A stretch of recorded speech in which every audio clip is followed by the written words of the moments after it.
une des questions qui m'a été posée, c'est de savoir est-ce qu'il n'y a pas autre chose que du dogmatisme et du relativisme? Est-ce que parce que j'affirme quelque chose, est-ce que je suis nécessairement dogmatique? Ben non. Je ne suis pas nécessairement dogmatique parce que je crois que des choses sont vraies. Je suis dogmatique quand j'estime qu'elles sont incontestables, indiscutables. Le pragmatisme consiste à dire que oui, il y a du sens à tenir certaines croyances pour vraies. Ça a du sens de dire que je suis assis sur une chaise en ce moment. Sauf que, à l'opposé du relativisme, eh bien, donc je fais le choix, l'engagement de croire. Donc, au lieu de me dire qu'il n'y a pas de vérité, je postule qu'il y a des vérités. C'est un choix, c'est un engagement. Et en même temps, ça a le statut de croyance. Une croyance, c'est quelque chose de provisoire, c'est quelque chose que je tiens pour vrai à un moment donné, mais pas quelque chose d'indiscutable, pas quelque chose d'incontestable. On pourrait en discuter. Et en même temps, c'est quoi le critère du coup qui fait que quelque chose, je le tiens plus vrai qu'autre chose? Eh bien, c'est son utilité, c'est sa fertilité sur le plan pratique. En gros, pourquoi je ne remets pas en cause le fait que je suis assis sur une chaise? Pourquoi je ne remets pas en cause le fait que je pourrais me casser la gueule, etc. C'est parce que j'ai l'habitude de faire comme ça et que d'habitude ça fonctionne. Ça fonctionne bien. Ça fonctionne bien dans mon monde. Et donc, je ne le remets pas en cause. Il y a une expérience de pensée, on ne sait pas si c'est une légende ou bien, en tout cas moi je ne le sais pas, si c'est une légende ou bien si ça s'est réellement passé et ce qui s'est réellement passé ensuite, mais c'est une légende d'examen de philo où il y a le prof de philo qui met une pomme sur la table à l'étudiant et qui lui dit « Prouvez-moi qu'il n'y en a qu'une ». En philo, on pourrait débattre sur la réalité de cette pomme, sur le fait, sur la multiplicité ou non. On pourrait débattre de manière métaphysique. L'étudiant, qu'est-ce qu'il fait? Il la prend, il la croque et il dit prenez l'autre. Ça, c'est une posture pragmatiste. C'est une posture pragmatiste parce que c'est une posture pragmatiste et proche de la zététique par ailleurs, dans ce cas-là, parce que c'est à celui qui affirme qu'il n'y a pas qu'une pomme de le prouver. C'est toi qui as une prétention extraordinaire. Et en même temps, c'est se baser sur notre pratique du quotidien, le fonctionnement du quotidien, l'utilité d'une croyance ou pas. C'est, en fait, moi je crois qu'il n'y a qu'une pomme. Et je ne vais pas m'amuser à le remettre en cause au quotidien. Peut-être qu'on pourrait en discuter de manière métaphysique. Et en même temps, ça n'a pas beaucoup de sens, on est bien d'accord. Ça n'a pas beaucoup de sens, et c'est peut-être ce que certaines personnes ont trouvé par rapport à la philo, quand Alisata t'a dit on trouvait que les philosophes c'était des fous, je me souviens, eh bien, en fait, oui, ils ont un grain, ceux qui remettent tout en question tout le temps, ceux qui remettent en cause, ceux qui nous disent vous êtes dans la matrice ou vous êtes des Sims. Et en même temps, on ne leur a pas prouvé qu'ils avaient tort. Si ça se trouve, ils ont raison. Et en même temps, dans le cadre qui est le nôtre, on va se dire, ok, on est d'accord sur le fait de dire, de considérer comme plus fertile, de se dire, nous vivons dans un monde ordonné, qui a des règles de fonctionnement. Ce monde, nous pouvons le saisir à travers nos moyens d'observation qui sont par exemple nos 5 sens, qui sont par exemple un microscope, qui sont par exemple une caméra. Et du coup, on peut en dire des choses plus vraies que d'autres. On peut en penser des choses plus vraies que d'autres. C'est plus commode de se dire ça. Mais ça, c'est des postulats. Et on les choisit parce que c'est fertile dans notre quotidien. Tant que ça marche, tant que ça fonctionne, le pragmatiste va dire on ne le remet pas en cause. Pas parce que j'en suis sûr dans l'absolu, pas parce que c'est indiscutable, mais parce que c'est plus utile, c'est plus fertile de considérer ça. Si quelqu'un me dit, en fait, il n'y a pas de vérité, juste, ok, discuter avec toi, ça n'a donc aucun sens. On peut avoir un rapport dogmatique à la religion, c'est ce que demandait, c'était Stéphanie, je crois, la fois dernière. Est-ce que on n'a pas, justement, avec l'évolution de nos rapports à la religion, est-ce qu'on n'a pas éliminé le dogmatisme? Je ne crois pas. Je crois que certaines personnes ont toujours un rapport dogmatique à la religion, de même que certaines personnes ont un rapport dogmatique à la science, de même que certaines personnes ont un rapport dogmatique à l'amour, ou que sais-je. Mais d'autres personnes également peuvent avoir un rapport pragmatiste à la religion. Il y a certaines personnes qui vont me dire, des positivistes notamment, j'ai déjà eu ce genre de débat, oui, mais on ne peut pas dire que la science est une croyance. La science, c'est de la connaissance. Or, la connaissance, c'est une modalité spécifique de croyance. Quand je crois quelque chose de vrai, c'est ce qu'on appelle la connaissance. Sauf que quelque chose de vrai, quelque chose est défini comme vrai, comme lorsque il correspond à un état du monde que je postule percevoir de manière fiable. Même une connaissance scientifique, ça repose sur des croyances métaphysiques, et donc il ne s'agit pas de certitude indiscutable. Maintenant, ça ne me dérange pas, en étant bien conscient de ça, de dire qu'il y a une différence entre une opinion lambda et une connaissance scientifique. Ça ne me dérange pas, bien sûr. Alors, qu'est-ce qui différencie le dogmatisme du pragmatisme? En fait, dogmatisme et pragmatisme répondent oui à la question de savoir si on peut dire des choses plus vraies que d'autres sur la réalité. Sauf que dans le dogmatisme, les choses plus vraies que d'autres sur la réalité ont un statut de certitude incontestable. C'est indiscutable, je l'ai suffisamment dit. Or, dans le dogmatisme, j'aime bien de revenir à la racine latine de la foi, c'est fides.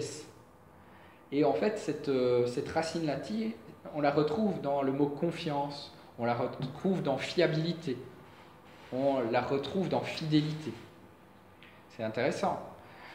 Foi et croyance, finalement, ça a la même racine. Ça voulait dire la même chose à la base. On peut distinguer la foi et la connaissance, et en même temps, la connaissance, c'est un type particulier, un type spécifique de croyance. On peut en débattre, hein. Je ne suis pas dans l'indiscutable. Avec comme critère dans le pragmatisme ce qui est utile à notre expérience au quotidien, ce qui est fertile dans le fait de connaître, eh bien, dans le fait d'avancer, dans le fait d'avoir des pratiques, eh bien, je ne le remets pas en cause, je considère que c'est vrai. Ce n'est pas fertile de postuler qu'il y a 3 pommes alors qu'il n'y en a qu'une, et lorsque je la croque, eh bien, je sens le goût de la pomme. C'est fertile de considérer qu'il n'y en a qu'une. En l'occurrence, c'est fertile de considérer que mes pensées correspondent à la réalité. On y reviendra. Le pragmatisme et le relativisme sont différents dans la mesure où le relativisme, lui, répond non, on ne peut pas parvenir à des vérités. Il n'y a pas de vérité, ou encore toutes les vérités se valent.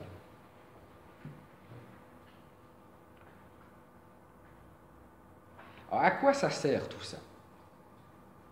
À quoi ça sert tout ça? Eh bien, comme je vous l'ai déjà...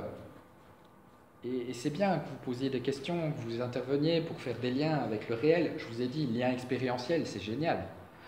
Ce qui m'intéresse, moi, c'est pas de vous parler du dogmatisme, du relativisme, du pragmatisme dans l'absolu. C'est de se dire qu'en fait, dans des pratiques journalistiques, dans des pratiques éducatives, nous pouvons retrouver ce genre de posture, que ce soit au niveau des contenus, dans le fond, ou même des méthodes. Et donc, quand j'ai pris la fois dernière l'exemple de Florence Aubenas et Miguel Benassayag, qui nous parlent par exemple de l'idéologie du fait vrai, qui nous parlent de l'idéologie de la transparence. En gros, ils nous disent quoi? Ils nous disent les médias journalistiques prétendent être une fenêtre ouverte sur le monde, comme s'ils nous donnaient un point de vue objectif, divin, quelque part, sur la réalité. Intéressant.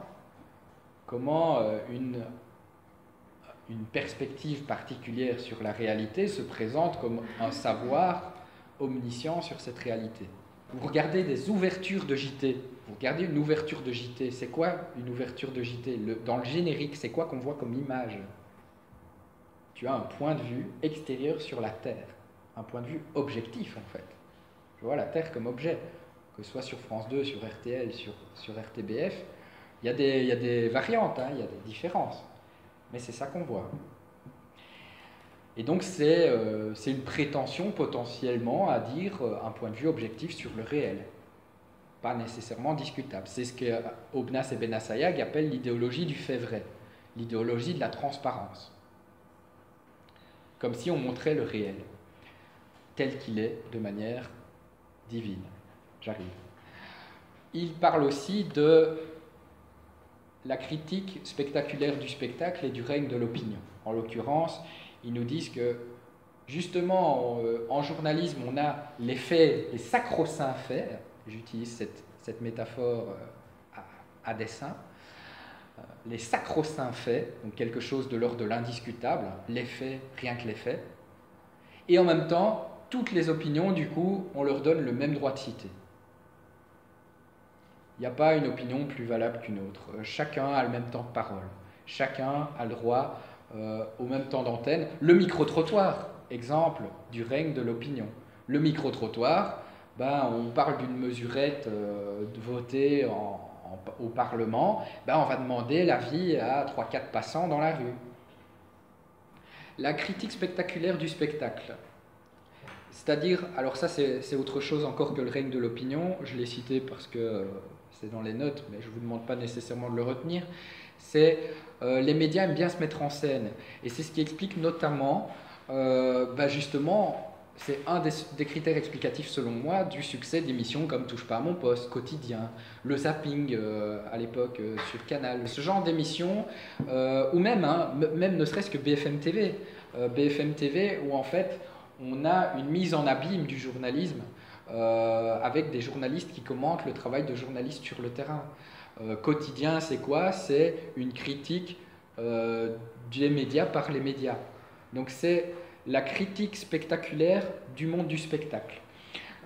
C'est assez intéressant, par exemple, le petit journal à l'époque sur Canal, donc l'ancêtre de Quotidien. Tous les hivers, Yann Barthès parlait des marronniers, les marronniers des médias qui parlent de la neige en hiver. Donc c'était marrant parce qu'il disait tous les médias parlent de la neige en hiver et lui tous les hivers il parlait des médias qui parlent de la neige en hiver. C'était Inception quoi. Donc voilà, c'est critique spectaculaire du spectacle.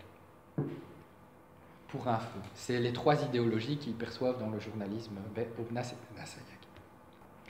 Alors en éducation aussi, je vous ai pris l'exemple. Alors la fois dernière, j'ai pris l'exemple du dogmatisme. Pour illustrer le dogmatisme, j'ai dit un prof qui viendrait dans une posture magistrale. Alors ce n'est pas parce que je fais un cours magistral que je suis dogmatique. Attention.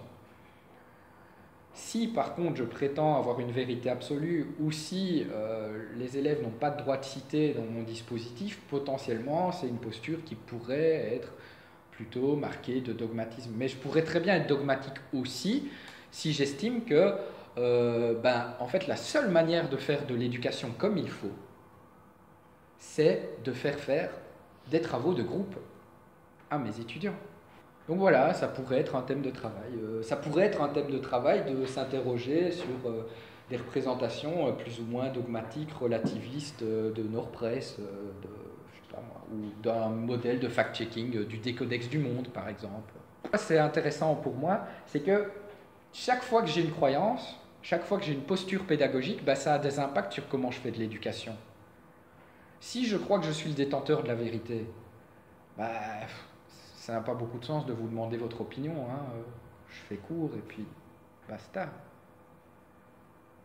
Si je crois que toutes les postures se valent, ça n'a pas beaucoup de sens de structurer l'information. Ça n'a même pas beaucoup de sens finalement de préparer une leçon.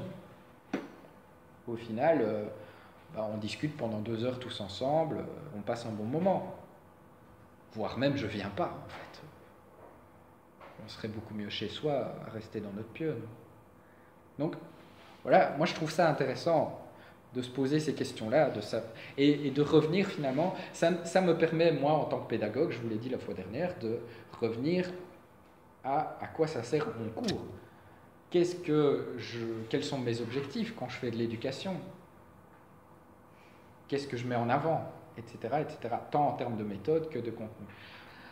Maintenant, si nous pouvons connaître, on pourrait se demander si nos représentations, nos pensées, nos phrases, nos concepts sont le reflet du réel. Et là, il y a, encore une fois, deux manières de répondre, et encore une fois, une manière intermédiaire. Il y a oui et non. Il y a la réponse réaliste. La réponse réaliste consiste à dire oui, nos concepts et idées sont le reflet du monde extérieur. Nos mots, par exemple le mot chat, ou bien même quand je pense à un chat, peut-être je pense à l'image d'un chat, eh bien ça dit bien quelque chose du réel. Mon concept de chat, c'est bien quelque chose qui renvoie au monde extérieur. Le nominalisme, c'est un peu ce qui est illustré par cette peinture de Magritte. Ceci n'est pas une pipe, c'est pas une pipe, c'est la représentation d'une pipe. C'est l'image d'une pipe. Et nos concepts et idées, en fait, ne sont pas le monde, ce sont de pures constructions.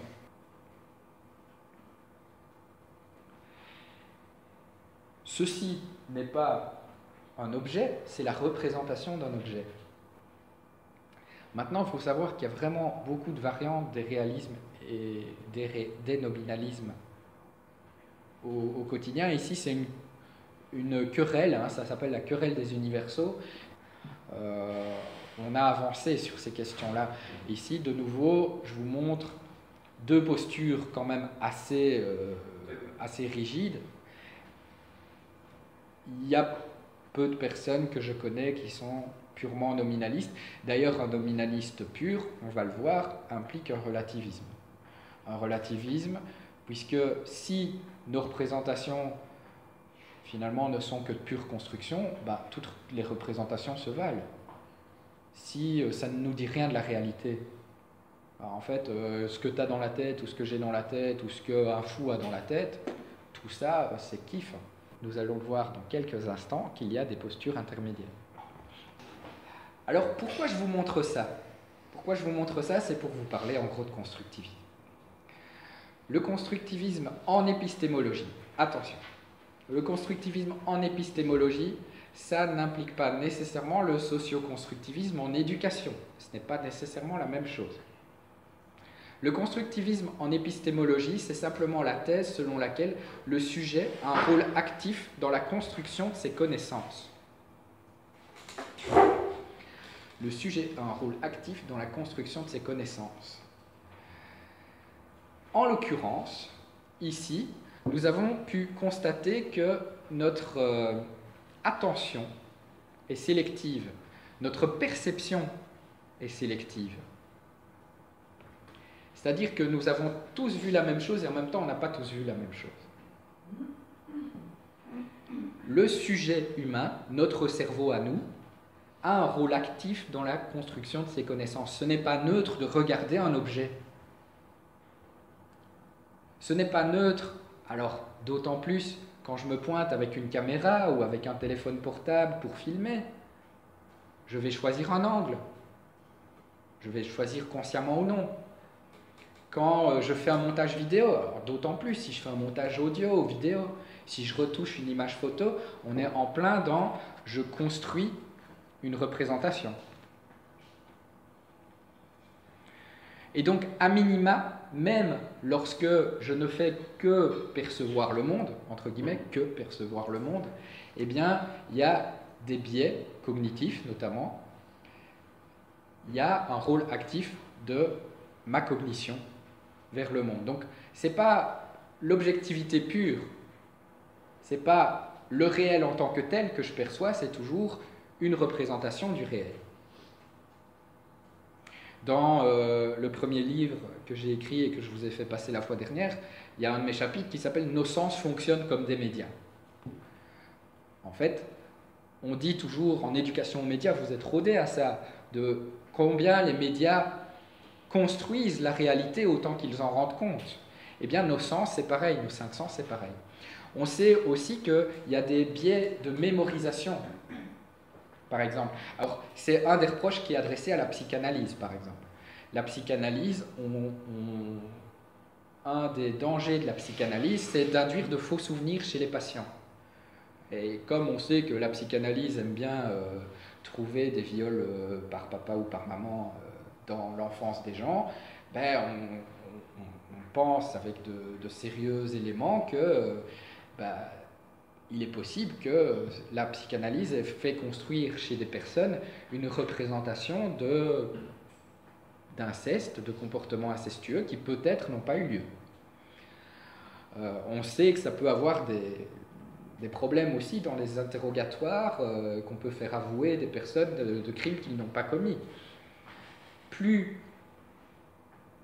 De manière plus concrète, on sait que ça a été observé, par exemple, on a demandé à des personnes, en les exposant à des vidéos, on leur a demandé, tiens, vous vous souvenez la dernière fois que vous êtes allé à Disneyland et que vous avez serré la main à Bugs Bunny? Et en fait, il y avait des gens qui se souvenaient lui avoir serré la main, effectivement, qui prétendaient se souvenir. Alors, Bugs Bunny, c'est un personnage Warner Bros. A priori, il n'a rien à foutre à Disneyland. Donc on a fabriqué chez ces personnes le souvenir qu'ils se sont retrouvés avec Bugs Bunny et qu'ils lui ont serré la main. Dac. Donc tout ça pour dire, le constructivisme, c'est le fait de dire sujet humain, pas neutre dans la construction de ses connaissances. Le sujet a un rôle actif dans la construction de ses connaissances. Ça pourrait donner de l'eau au moulin du nominalisme. Parce que on constate effectivement, c'est Descartes qui dit nos sens nous trompent parfois, ne nous trompent-ils pas toujours? Parfois mes représentations sont biaisées, donc est-ce que mes représentations, qui sont des constructions humaines, ont vraiment une fiabilité pour dire le monde? J'y viens, je réponds à cette question prochainement. Alors on retrouve déjà chez Kant la différence entre phénomène et noumène. Alors, chez Kant, un noumène, c'est quoi? C'est la réalité en tant que telle. Cette chaise-là, je peux postuler qu'elle a une existence en dehors de ma perception. Sauf que dès le moment que j'en parle, dès le moment que je la pense, dès le moment que je la montre, eh bien je ne montre pas la chaise en tant que telle, je montre la chaise telle que je l'aperçois. Je montre le phénomène de la chaise.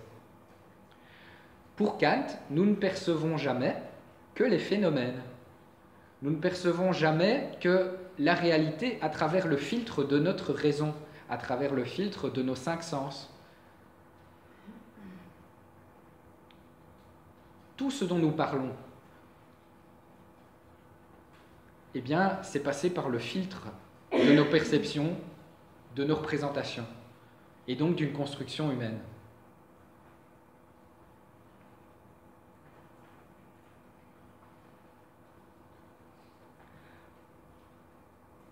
Alors c'est très difficile de ne pas être constructiviste en épistémologie. Très très difficile. Et donc Piaget, les pédagogues parmi vous en ont sans doute entendu parler, il transfère le constructivisme dans le champ éducatif.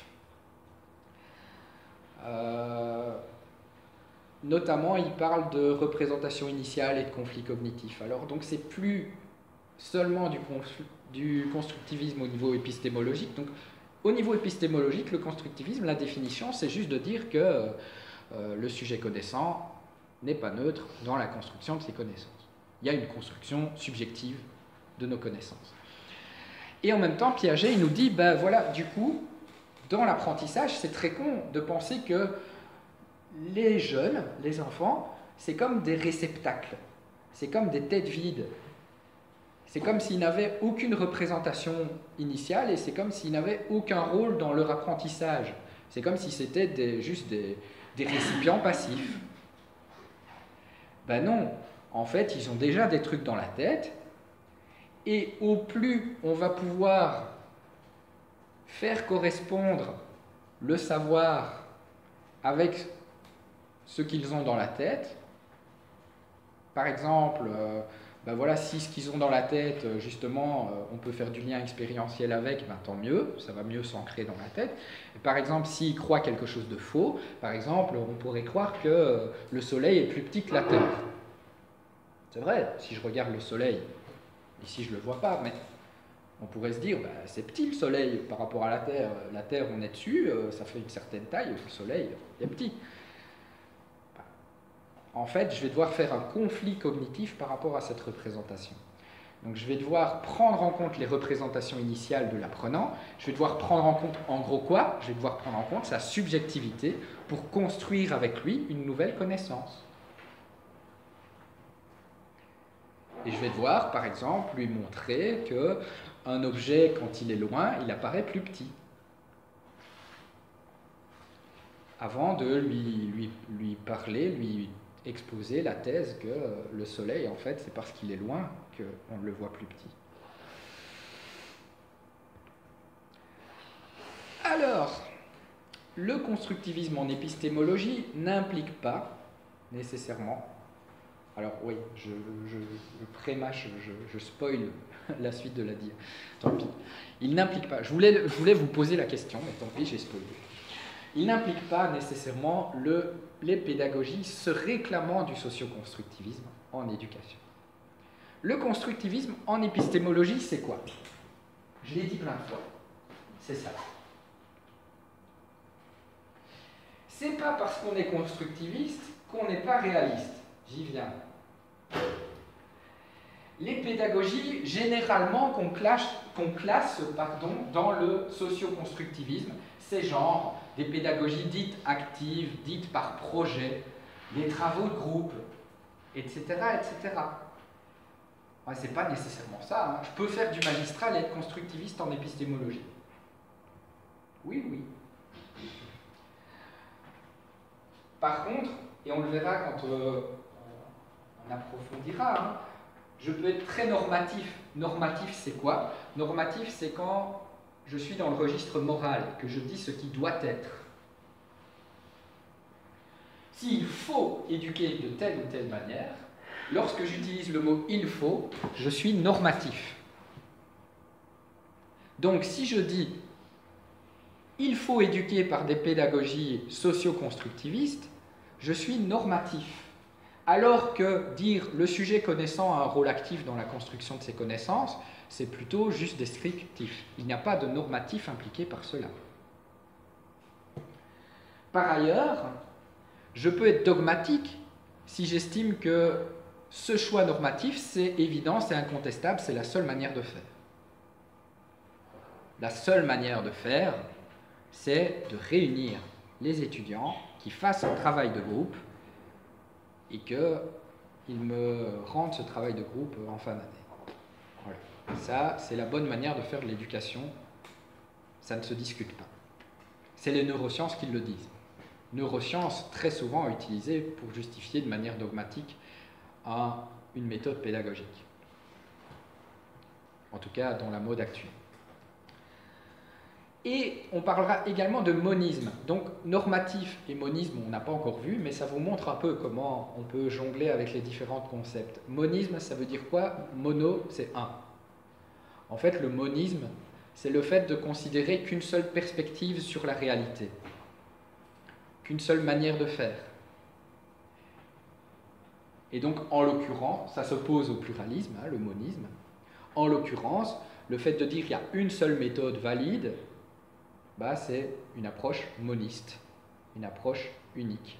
Certaines pédagogies qui se réclament du socioconstructivisme peuvent avoir colporté implicitement ce genre de présupposés. Donc on est dans un dépliage de présupposés de certaines pédagogies qui se disent socio-constructivistes et qui font que le constructivisme en épistémologie, c'est différent et ça n'implique pas nécessairement ces pédagogies-là. Prenons une autre pédagogie qu'on ne va pas ranger justement dans le socio-constructivisme. Elle pourrait également être normative, si par exemple je dis, ben moi, la seule manière de faire, il faut faire comme cela, et c'est évident, c'est absolu, c'est de faire un cours magistral où les élèves y grattent au bic. C'est normatif, c'est dogmatique et c'est moniste. Ce n'est pas nécessairement socio-constructiviste. Non, si je me dis, mais non, il faut juste qu'ils retiennent ce que je leur dis. Pas nécessairement, mais c'est-à-dire que, en fait, c'est juste pour dire que le choix d'opter pour une pédagogie, en l'occurrence ici socio-constructiviste, en éducation, ça suppose un ensemble de choix moraux et épistémologiques qui ne sont pas nécessairement inclus dans la posture de base du constructivisme. Et en fait, ça aurait pu être d'autres, et ça aurait pu être, je sais pas moi, une autre pédagogie qui se réclame du socio-constructivisme avec d'autres présupposés. Mais qui ne sont pas, ces présupposés-là ne sont pas inclus dans le constructivisme en épistémologie. Le constructivisme en épistémologie ne nous dit pas ce qu'il faut faire en éducation. Ça ne nous dit pas que c'est de manière indiscutable, en tout cas ça ne nous le dit pas de manière indiscutable, et ça ne nous invite pas à adopter plutôt une pédagogie active ou par projet obligatoirement. Donc en tout cas ce qu'il faut retenir de toute manière, c'est ça à la limite vous oubliez. Ce qu'il faut retenir c'est quoi le constructivisme en épistémologie, et le fait que ça n'implique pas nécessairement d'opter pour des pédagogies spécifiques qu'on identifie généralement comme socio-constructivistes. En gros, je vous montre cette dia-là parce que dans les travaux que j'ai reçus la première année et dans les feedbacks que j'ai reçus la première année, des personnes qui avaient fait PEDA confondaient les deux. C'est-à-dire, c'était la même chose d'être constructiviste en épistémologie et d'être socio-constructiviste en éducation. Donc dès que je faisais de la pédagogie par projet, ça voulait dire que j'étais constructiviste en épistémologie. Ben, pas nécessairement en plus. C'est pas la même chose. C'est ça qu'il faut retenir. Et l'un n'implique pas l'autre. Alors, juste vous dire justement que entre le nominalisme et le constructivisme et le réalisme, eh bien, en fait, le constructivisme vient pondérer tout ça. C'est-à-dire que le constructivisme, pour moi, en gros, c'est un acquis. Je vous dis, prétendre que je peux percevoir la réalité en dehors de filtres de représentation humains, que ce soit des langages, que ce soit des concepts, que ce soit mon cerveau. Voilà. Donc, qui dit cognition humaine dit système de représentation humain, dit subjectivité. Donc c'est très difficile de défendre qu'on peut avoir accès à une réalité de manière absolument neutre, objective, absolue. Ça n'empêche pas d'être réaliste. Donc, le fait de dire que nos concepts et idées sont le fruit de construction, ça n'empêche pas qu'elles peuvent décrire correctement le réel. Donc, le fait de dire finalement, ceci n'est pas une pipe. Ouais, ceci n'est pas une pipe. En même temps, on reconnaît quand même la pipe. Ça peut décrire correctement le réel. Ça peut renvoyer à une réalité extérieure. Quand je parle de chaise, tout le monde voit à peu près ce qu'est une chaise. Alors ça peut être intéressant justement de se rendre compte dans quelle mesure nos concepts témoignent de réalités différentes parfois, ou en tout cas de contextes différents. Une linguiste qui s'appelle Boroditsky, Léa ou Léa Boroditsky, qui montre combien nos langages, nos langues maternelles, façonnent notre manière de penser, structurent carrément nos manières de raisonner, nos manières de percevoir le monde. C'est très intéressant. Donc ça vient ancrer combien finalement toutes nos représentations sont des constructions. Ça n'empêche pas qu'elles peuvent décrire correctement le réel. Vous l'aurez peut-être deviné, je me situe comme étant constructiviste réaliste. Je pourrais, une question de l'examen, c'est vous demander, à votre avis, c'était quoi les présupposés de ce cours? Jusqu'à présent, il y a pragmatisme et constructivisme réaliste. J'y reviendrai, ça. Alors, le constructivisme nominaliste, quant à lui, bah, c'est du constructivisme, donc ça dit nos concepts et idées, c'est des fruits de construction, et en même temps, bah, du coup, puisque c'est des constructions, ça ne peut pas décrire correctement le réel. Puisque c'est des constructions, c'est des pures constructions, donc tout est relatif en fait. C'est des constructions. Donc ça ne permet pas de décrire le réel. Ça rejoint du coup le relativisme. Si nos représentations, nos concepts, nos idées ne peuvent pas décrire le monde, bah, ça veut dire que toutes nos représentations, nos concepts, nos idées se valent. Ça veut dire que tout est relatif, quoi. Tout se vaut. Alors j'ai écrit un article exprès sur le constructivisme. Si jamais dans le PowerPoint, vous n'aurez qu'à cliquer et ça vous envoie au lien. Merci encore.